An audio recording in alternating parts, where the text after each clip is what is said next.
Kaixo lagunok, itxasopagoa ganaz eta gaurko honetan mundu txikien jolasari buruz jardungo dugu. Dakitzuen moduen, udaberrixen atarixen gaz, horretxegatik gure egutegi eder hori, horrek adierazte eusku udaberrixi badatorla, eta udaberrixari ongi etorri moteko mundu txiki bat sortu dugu hemen. Eta esango duzen, mundu txiki bat? Zeri buruz da bilagu? Ba, hau izango da gaurko bideoan landuko dugun gaia, mundu txikien jolasa. Mundu txikien jolasa edo erderaz minimundos, azken aldizan bogan dauen terminologia bada edo terminoa da. Eta zer da mundu txikien jolasa? Basan geike mundu txikien jolasa, jolas simbolikoan garapenakin lotutako jolas badala, material ez egituratu edo pieza solteekin egiten den jolas simbolikoa dela. Mundu txikinen jolasa, izenak berak esaten duen moduan, eskala txikian burutzen den jolas bada, bai? Eskala txikian irudikatzen ditugu eguneroko momentuak, buruan ditugun gure gogoko espazio edota fantasiazko espazio horrek, iten duena eskala txikian material ez egituratu edo pieza solteekin errepresentatu edo sortu. Oso jolas erakargarria da umiandako, batez be, euren egunerokotasuna modu divergente baten edo bestelako modu baten irudikatu aldauielako, eta horretaz gain, ohiko egunerakotasunean erabiltzen ez ditugun materialak erabiltzeko aukera eskaintzen dugun jolas badalako. Lehen esan dutzoten moduan, jolas mota honetan, mundu txikien jolasen, pieza solteak erabili gainkez, adibidez, baliabide naturalak izelik esnak, berziklatutako materialak, edo materialez egituratuak, bai? Eta egia da, gure egunerokotasunean oso presente ez da zen materialak diela. Eta gainera, bai jolas baterako edo besterako, material horrei, hobeto esana, funtzio bat edo aldaera bat emun aldotza, bai? Nahieran erabili gainkez, eta horrek, umiandako bere erakargarritxasun puntua. Mundu txikinen jolasian umiak protagonista izaten jarraitzen daue, baina protagonismo hori esan geinke nolabait, euren gorputzetik kanpo urdetzen dela eta jolasian erabiltzen ditugun animali, izaki edo eta bestelako pertsonaietan delegatu edo isladatzen dituztela, ez? Bada jolas bat, nun espazio seguru bat eskaini eskero, umiak beraien emozioak modu seguru eta atsegin baten adierazteko aukeria eskaintzen dauena. Mundu txikinen jolasak badauko eraikuntzatik eta baita simbolizaziotik. Esaten dugu askotan jolas simbolikoan eta eraikuntza jolasan garapenaren parte dela eta baita nolabait bisak ustartzean ondorixo bat, lanian esan dut moduan, eskala txikinean. Zergatik da interesgarrixa eta zergatik da gomendagarrixa umeak mundu txikinen jolasean jolastia.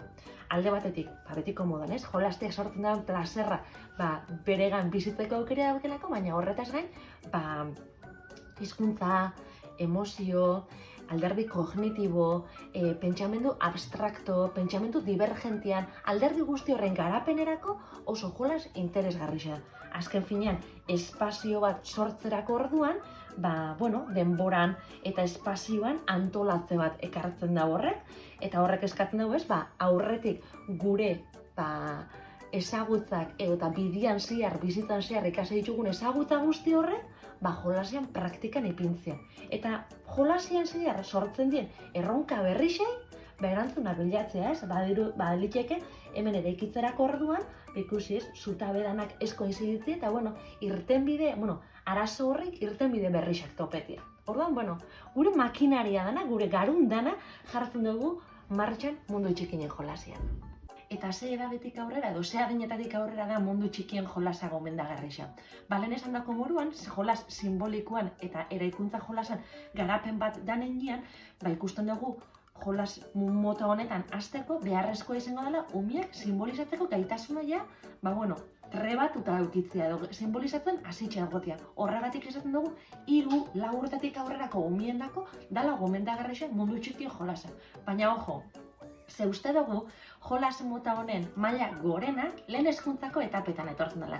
6, 8, 10, adintarte horretako umiak, uste dut artista gutzak diela mundu txikinen jolasean, eta itzelesko etekina ataratzen dut ziela. Eta ze material mota erabili genke minimundu edo mundu txikien jolas honetan. Ikusten duzuen moruan, euskarrexak erabili genkez. Hemen be ikusten duzuen eraikuntza euskarri baten barruan sortu dut, eta gainera olako zetazko oial batekin girotu dut, bai? Ordan euskarrexak erabili genkez alde batetik gero erakutziko zuet, ze euskarri mota daukoen hemen eskura. Eta hortaz aparte, ze geixo erabili genke?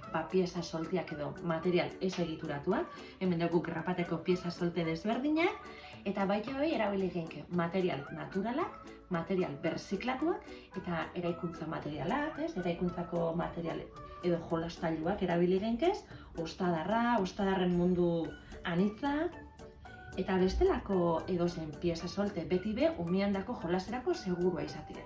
Hemen dauko lehen esandako moduan mundu txikien jolaserako euskarri gisa erabili genken pare bat elementu. Alde batetik badauko erretilu bat ispilu efektua daukena, bai? Eta honek sakonerarekin eta beste perspektiba batekin jolasteko aukera eskainiko dozko, eta gero badauko grapatetxeko jolaserako kutxa, elementu naturalen marrazkisekin girotuta dauena, eta hobe erabili genke bai euskarri moduan sakonerarekin edo buelta eman da tarima moduan. Eta tankera honetan jolasa edo mundu txiki hori hemen mugatu genke. Guk gaurko honetan erabili ditugu batez be grapateko aurtengo nobedadiak eta aprobetxatuko dugu nobedade horrek erakusteko. Hasteko eta behin hemen dauko grapateko aurtengo nobedadiak. Tankera honetako sorta honek da, wow, jai, urra, bai, izen horrekin. Ikusten duzu, 3 izaki pintoreskoz osatutako sortatxo narberak gure dotan izaera emunalizateko aukeriakin. Bestalde, urtero badakitzue grapateko lagunak pieza soltien sorta desberdinak ateratzen dituztela. Eta aurtengo nobedadien artean ditugu udaberriko tulipan zoragarri hauek. Bestalde badauku hemen wild, naturan oinarritutako hainbat izaki misteriotsu, miragarriz osatutako kutxa ederrau, bakoitzak badauka bere izaera miragarri hori. Eta azkenik, ikusi duzuen lehen erakutsi dut egun egutegi eder hori. Egutegi honetan, hilabete bakoitzean, espreski figura konkretu bat dau. Urtaro horretako egoerarekin lotura daukona, adibide garbi bat. Uztaileko gari ale hau, edo abuztuko itxas maskor hau. Edo azaro eta iraieko eskur eta perretxeko eder honek. Gaurko bideoa gustuko uki baldin baduzue, sakatu atsegin dut botoiari.